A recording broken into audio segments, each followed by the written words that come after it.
Welcome to Loyalize. A podcast brought to you by D Squares about customer relationships and retention. I'm Yasmin. And I'm Bob, and on this podcast, we invite world-leading experts to dive into the world of building strong loyalty. Hello. Today, I'm joined by an amazing product leader, Kareem and Shaffei. First of all, Kareem, I'm really happy to have you here. It's a great opportunity to share insights and to get the most out of you, but I would really appreciate an introduction. Thanks so much for having me. I'm excited for this talk. So I've been in product management for, I think, around 15 years or so. Originally, I started off in finance, made my way into the startup world by becoming a founder, where I failed, very proudly so. But then that kind of paved the way into the tech world. So I escaped the finance world, joined Souk.com after I failed my startup, did a bunch of things there, basically jack of all trades type of stuff. Got to work very closely on the due diligence from Amazon on Souk before the acquisition. And then after the acquisition is when I got the chance to become a product manager. I was lucky enough to work on the launch of Amazon Egypt and the launch of Amazon Prime, which I continued to lead in Egypt and parts of MENA. Most recently, I was director of product at Money Fellows, and I'm currently transitioning into a new role somewhere new, but I'll keep that as a TBA. All right. For when it happens. Seems very interesting. Actually, your introduction is very. You're opening with every word that you're saying. You're opening a new topic. So right now we're bridging the gap between loyalty experts and the product expert of your own. So let's start with. Actually, this was not scheduled. I really want to know about your startup. Sure. It was right after the revolution. I think it was around 2011. Mm-hmm. Basically, my friend and I, we had this idea for the longest time. We wanted to start an Etsy for the Middle East. If you're familiar with Etsy, it's basically a marketplace for handmade products, creative handmade products.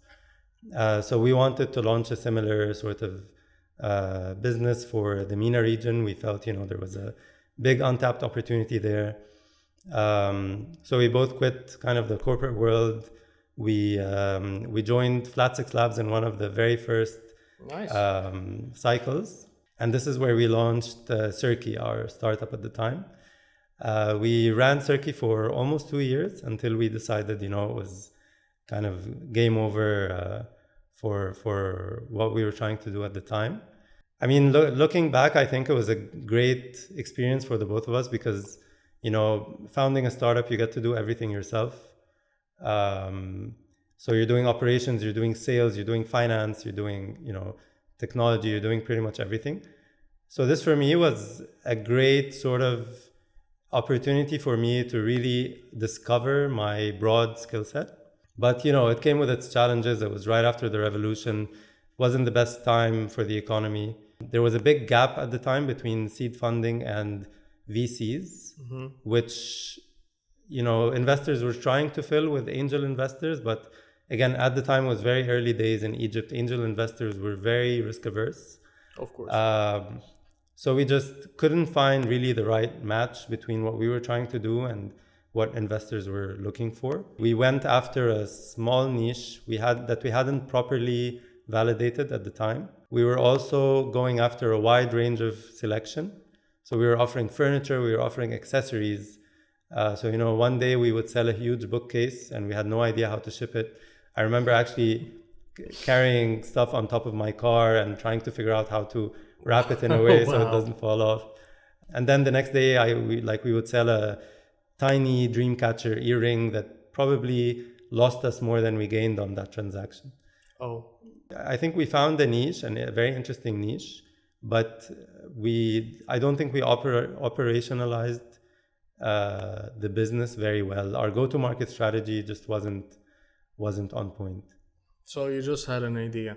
And this actually takes me to another important phase, if I may say, in your career, which is Souk and the transition of Souk to Amazon. Now, Amazon, if I may say, is a prime example of customer loyalty when it comes to seamless interactions, integration, personalized rewards. What is your input to Prime when it comes to localizing it to Egypt? So when it moved, it was already built on Souk, as far as I remember. So the acquisition of Souk by Amazon, and how is it different from how Prime is already implemented in its essence? So my role at the time was I was trying to figure out how do we localize the benefits and or the payment methods. One of the biggest debates that I sort of was a part of in the beginning was delaying the launch to add additional payment methods that were relevant to our customer base. And we did that through Orange at the time. So there were a lot of these debates, localizing Prime Video Catalog. There were a lot of these debates that were happening at the time. And, there's always this kind of conflict between what we want and the resources that we have. So yeah, just to cut it short, one of the things I think we did very successfully when we launched Prime was including a relevant payment method for our customer base and including discounted deals for our customers, because we knew our customers were very price sensitive. And this would be something that would really move the needle in terms of the targets that we were trying to reach and in terms of what we were offering our customer base. Good. So your argument here, and I really love this, relies heavily on your understanding of the market and on the consumer behavior. And this takes me to the question, is it normal for a brand to say that it's already a lovable brand or a well-known brand, so I do not have to really accommodate the consumer or localize to their needs? Which brings us also to the point of stickiness. It's already there. So why would I spend on, or why would I even consider the consumer drivers, if I may say? From your point of view, where does this lie when creating or designing or implementing or even delivering a product that is to some extent exclusive or luxurious? So I think a big mistake that a lot of companies and probably, large sort of old school, so to speak, companies make is that they fail to continuously innovate on their product because they think they're already, like you said, loved by their consumers, right? I'm trying to think of an example right now, but just one thing that is top of mind right now is just looking at how Chinese automotive industry is innovating so fast that even just this morning on my way here, I was listening to a piece of news about how a Chinese company has basically done Tesla on its battery technology. So even the Teslas of the world are falling behind. And I think this is where losing sight of your customer becomes a big sort of waterfall, that drags the rest of the company sort of down with it. With customer obsession also comes long-term sort of investments, right? Because again, if you look at Amazon as an example, Amazon has continuously decided to invest long-term on behalf of its customers. So they invested in things like free shipping, they invested in Prime, they invested in things that at the time may not have made sense financially. And they actually took years to pay off. But looking in hindsight today, it was probably the right decision, right? You clearly stated that most companies would choose, or some companies, if I'm more precise, would choose to meet their revenues, to meet their targets, and lose some of the customer obsession or the customer centricity in the process. So they're obviously tunnel visioned somewhere. How can you grasp the bigger picture, or how can you get a peripheral vision on the customer obsession as well? So I'm not sure if there's a playbook per se, but I think it's a mix of things, right? It's number one, maintaining a heartbeat on your customer's voice, right? Customer feedback, customer voice, customer sentiment, customer desires, because this becomes the feedback mechanism into what you will build next, what you should invest more in, what you should sort of dial back on. So that, I think, is number one. Number two is there needs to be a very good, strong hand on how cash is being managed at a business. At a business in general. Just in general. Because that really determines your runway, right? Mm-hmm. And how far ahead into the future you are able to invest until you can realize these returns on your investments. Mm-hmm. I mean, again, let's look at Amazon as an example. When Amazon launches a new marketplace or even a new product, it's probably not profitable from day one, right? It takes sometimes years to realize profit. And that's the foresight I think you need to have in terms of cash management, in terms of financial sort of estimates and business impact, so that when you're talking to your investors, you can bring them into that vision of, hey, we're investing into the long term, and this will take time to pay off, but it pays off. But it pays off. Yeah. But we're aligned on the vision that we're trying to achieve. Mm-hmm. Easier said than done, I'm sure. And like I said, there's no playbook, and it's probably different depending on the scenario, on the situation that the business is in. But I think this is kind of what it comes down to. Yeah. Should businesses or products or initiatives build a loyalty program that is external, or a loyalty mechanism that is external from their initial product, or focus within the design of the product to make it actually more engaging, regardless of the loyalty mechanism? So if we're talking on the traditional points, earn points and vouchers or whatever traditional loyalty mechanism, is it this what I need to focus on, or to actually make a product that is engaging? And I know you might be slightly biased as a product growth leader, but if the end goal is achieving 100% customer satisfaction, which path should I start with? You need to first achieve product market fit with your core product before you start adding a layer of loyalty program on top of it. I'm sure this is debatable. I'm sure someone could debate me on this. I wouldn't. You wouldn't? Yeah. The way you form habits, or the way you drive stickiness with PLG, product-led growth, is by adding so much value through your product that it becomes a no-brainer for your customer to use you and not, convert to something else, right? You want to drive so much satisfaction through the product experience that it becomes, a no-brainer for natural. your Yeah, it becomes natural to this. So I think that's number one. Number two is, once the customer feels happy by the value that they're gaining out of your product, this is when a growth loop can naturally also start to kick in through something like referrals, for example. Implementing other mechanisms to grow the loop. Exactly. Drive further monetization, drive referrals. If you look at, for example, Spotify's Unwrapped thing that they do at the end of each year, right? So this drives what we call, I think, personalized loop. So what happens is, a customer signs up to Spotify.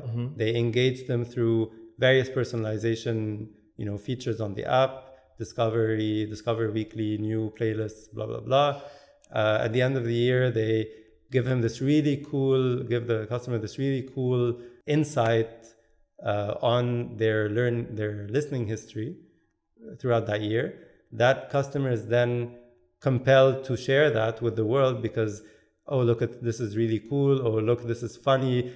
My Unwrapped this year was basically a bunch of baby songs and playlists. So then others on, that person's network, they see this Unwrapped thing and they want to sign up because they also want to get that for themselves. So you explained product growth perfectly. What about product stickiness?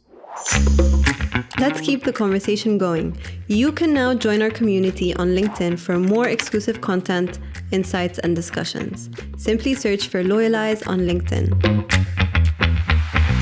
Product stickiness, I think it's a term that we kind of throw around. I don't know if there's An actual definition. by the book definition. Similar to also how I think a lot of people confuse retention with loyalty. I don't think they're the same. But stickiness is basically, I would say, a customer that has chosen to stay with you, continue to use your product, continue to stay active for a long period of time. What defines a long period of time? That depends on what the product is, probably. But this is what I would define as stickiness. You could say that a customer who is retained is a customer who is, sticky, but is not necessarily a customer who is loyal. I think because the way we measure retention is usually through cohorts, right? You look at your 30, 60, 90 day active user, period, and you say, the users who have continued to use my product beyond 90 days are retained. But are they loyal? Not necessarily. I think measuring loyalty requires a deeper sort of insight into the data. I think for loyalty, you want to look at things like customer sentiment and VOC, voice of customer. I think you want to look at referral rate. I think you want to look at just feedback in general. So I think loyalty goes beyond retention. I think retention comes first, and then loyalty starts to happen at some point past the point of retention. The fact that I'm continuing to use this banking app every day doesn't necessarily mean that I'm very happy using it. Right? Yes, because I really need to use it. I just need to use it. So I'm retained, but I'm not necessarily loyal. If another banking app does a better job, I'll probably switch. So that's how I look at it. That's actually a nice takeaway. So let's move from the product expert of Amazon to the product expert of Money Fellows. How do you digitize something that is very common yet not familiar with the digital tools? So how did that go with you? Yeah, so I think with traditional Rosca, there are some obvious challenges that no one really kind of thought of, or at least figured out how to solve for, which is, if I need to save or if I need money at some point in time in the near future, let's say in the next 10 months, if I want to get this money through a money circle, what I need to do is I need to find a group of common people around me, could be friends of friends or whatever, who are interested in joining a money circle for the same amount of money that I'm looking for. And then that's kind of obstacle number one, which is not an easy obstacle at all, especially for people who are private, right? So that's obstacle number one.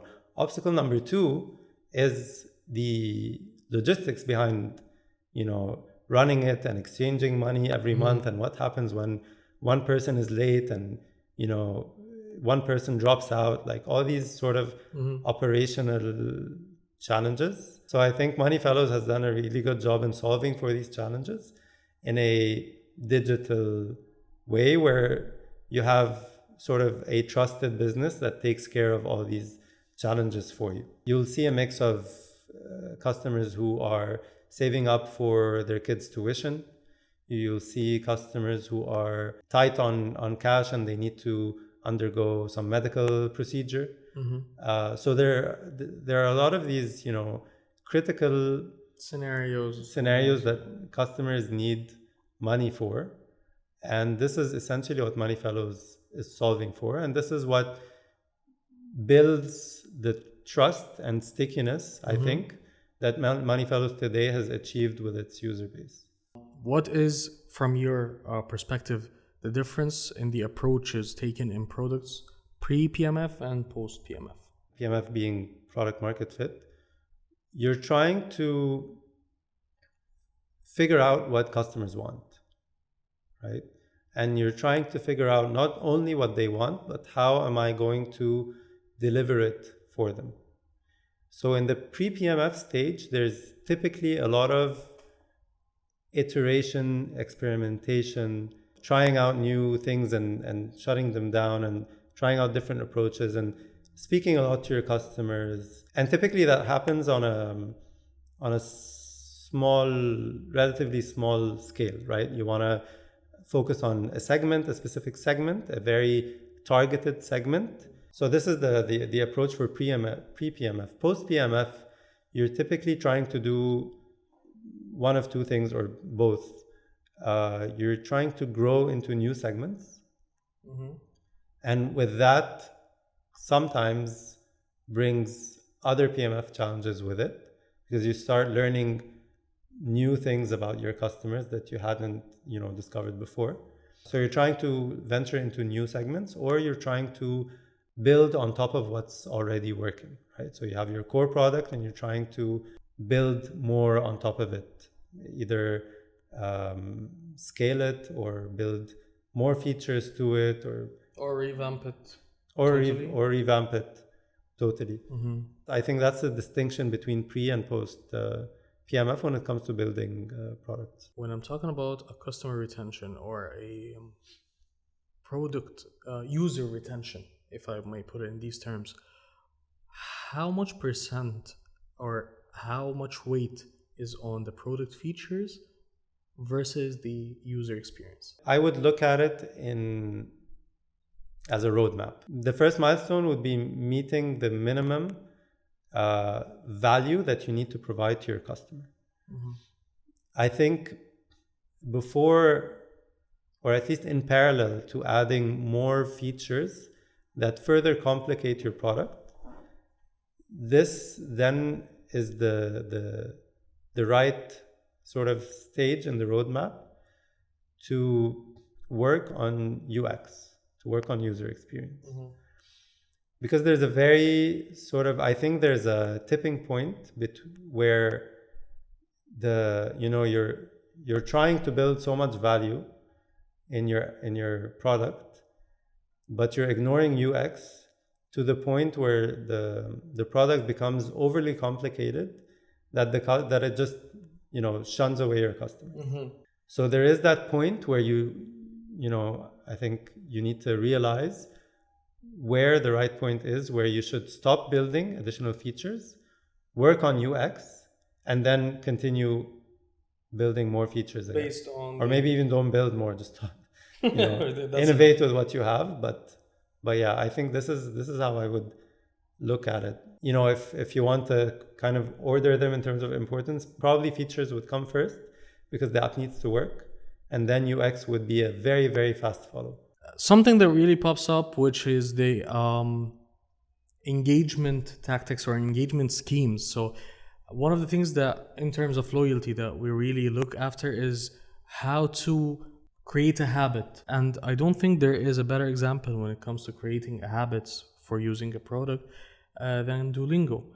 It's not just about the actual value it provides in terms of the learning or capturing a new language. It becomes integral in a lifestyle, and I myself use it almost twice a day. I did not walk into this wanting to create a habit. So from your perspective as a product expert, what do you think are the features that created the habit or embedded to create a habit? The traditional gamification tools such as badges, leveling up, trying to play to reach the next level, streaks, keeping your streak, leaderboards, ladders, all these stuff, are they actually engaging? Are they actually engagement tools, or they're just gimmicks? I think ultimately it needs to drive actual value to the user, and it needs to sort of incentivize the right actions.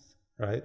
Like, for example, I don't know, for Duolingo, does it make sense to give me a point because I completed my profile, for example? Or does it make more sense to give me points for completing lessons and inviting a friend, or sharing my progress on social media? Sharing my level for reaching new levels, right? So I think it comes down to the triggers and the actions that the customer needs to experience and the ultimate value that the customer gets out of these gamification sort of engagement tools and in general things. Yeah. You know, one example is when you show streaks, for example, right? Streaks, basically when you show progress towards the next milestone. If the next milestone is meaningful enough, I'll keep going. But if the next milestone is irrelevant, similar to the one previous, it's just a gimmick at this point. Then it's just a gimmick, right? Then it serves no purpose. But that's the thing, you know, I see some folks in the product world talking about, or just in general, and businesses talking about, you know, we should add gamification, we should add loyalty, we should do this, we should do that, just for the sake of adding it, but they don't actually. They're just checking boxes that. Yeah. They don't have an end goal, an objective specifically that they're trying to achieve. And this kind of takes me back to my previous point around building value with the core product first, before you start layering gamification or loyalty or points or whatever it is on top of that, because the customer needs to feel that they're gaining value out of the product first before they start chasing the next milestone or start chasing points or levels or whatever it is. This is where you start to draw a distinction between a retained versus a loyal customer, right? I could be using the product for 6 months, so I'm retained, but I'm only using one feature out of the many features. A good measure of how engaged and probably loyal a customer is the level of depth of engagement that they are, you know, that they're taking with the product. If you take Prime, for example, one of the things that we used to measure is how many benefits a customer is using every month. So a customer who is only using one benefit out of the many benefits that that Prime offers probably has a higher propensity to churn in the near future than a customer who is very invested in your product, right? And this then is a loyal customer, and you never monetarily incentivize this customer. You're just giving them so much value that they're actually using and benefiting from. What are the metrics that you look at personally? What are the KPIs and the metrics and the measures and the numbers? Because depth of use is not, as far as I know, it's not quantifiable. What are the measures that I look at to determine retention or success? I disagree that depth is not quantifiable, because if you're measuring engagement rate, this is how much a customer is investing in your product, right? Regardless whether if it's Prime or any other business that offers, you know, a diverse set of products and features. Even if you take Notion, for example, if you're only using Notion for very basic note taking, you are probably not as invested as someone who is building databases, using AI, maybe even project management, building a website with Notion, you know. So the more invested and engaged you are, the deeper you are invested into the product, probably the more sticky you are, right?